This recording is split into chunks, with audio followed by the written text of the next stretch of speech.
Friends, welcome back to our channel. ముందుగా మన channel కొత్త ఎవరన్నా చూస్తున్నట్టయితే సబ్స్క్రైబ్ చేసుకోండి ఫ్రెండ్స్. అలాగే వీడియోకి ఒక లైక్ ఇవ్వండి.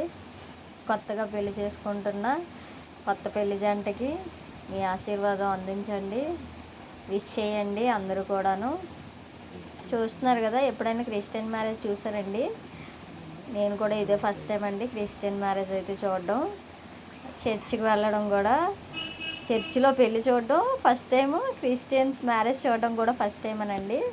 చెప్పాను కదా మా ఇంటి పైన మా ఓనర్స్ వాళ్ళ అమ్మాయి అని చెప్పి, తనకేనండి. ఫస్ట్ మార్నింగ్ అయితే క్రిస్టియన్స్ మ్యారేజ్ చేశారు, నైట్కి హిందూస్ మ్యారేజ్ చేశారనమాట. అబ్బాయి వాళ్ళు హిందూస్, అమ్మాయి క్రిస్టియన్ అనమాట.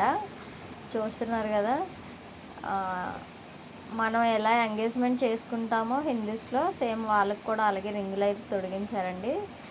తర్వాత చైన్ ఒకటి వేయించారండి మెడలో. తన మెడలో ఉంది కదా, అదే తాలిబొట్టు అంట వాళ్ళకి, క్రిస్టియన్స్ దాంట్లో తాలిబొట్టు అంటే అదేనంటండి. చూస్తున్నారు కదా. తర్వాత దండలు అయితే మార్పిచ్చారండి, అంతే. తర్వాత ఒక 2-3 ప్రార్థనలు చేశారు. చేసిన తర్వాత ఇంకా అయిపోయింది. టోటల్గా ఒక 1.5 అవర్ 1 అవర్ పట్టిందండి చర్చిలో మ్యారేజ్ అయితే. నాకు తెలిసి నేను ఇదే ఫస్ట్ టైం అండి చూడడం. మీరు చూసుంటే ఇలాగే చేస్తారా, లేకపోతే ఇంకా బాగా చేస్తారా, లేకపోతే ఇది చాలా బాగా జరిగిందా, కామెంట్ చేయండి తప్పకుండా. అలాగే కొత్త జంటను అయితే ఆశీర్వదించండి, లైఫ్ లాంగ్ హ్యాపీగా ఉండాలని, సంతోషంగా ఉండాలని. మీకు ఎవరికైనా క్రిస్టియన్ మ్యారేజ్ అయితే మాత్రం తప్పకుండా కామెంట్ చేయండి ఎలా జరిగిందనేది.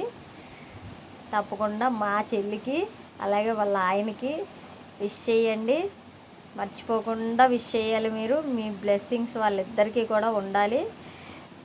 చాలా అంటే చాలా బాగా లైఫ్ లాంగ్ హ్యాపీగా ఉండాలండి ఇద్దరు కూడా.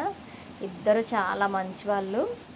మా పుట్టుదానికి అయితే ఈగో ఎక్కువ, కానీ వాడైతే చాలా మంచోడు, అది కూడా చాలా మంచిది. కాకపోతే దానికి పెళ్ళి వెళ్ళిపోతున్నందుకు నాకైతే చాలా బాధగా ఉందండి. ఎందుకు అనుకుంటున్నారా? దగ్గర 13 ఇయర్స్ నుంచి ఒకే దగ్గర ఉన్నామండి.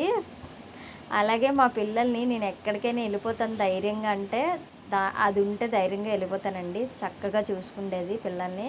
ఇప్పుడు మ్యారేజ్ అయ్యి వాళ్ళ అత్తారింటికి వెళ్ళిపోతుంది కదా, మా పిల్లలు చూసి వాళ్ళు ఎవరు లేక చాలా బాధపడుతున్నానండి. అంతేకాకుండా చిన్నప్పటి నుంచి 13 సంవత్సరాల నుంచి చూస్తున్నానంటే మీకు అర్థమైపోయి ఉండాలి అది ఎంత పిల్లప్పటి నుంచి నేను చూస్తున్నానో. చాలా బాధగా ఉంది, ఏడుస్తున్నానే దీపు.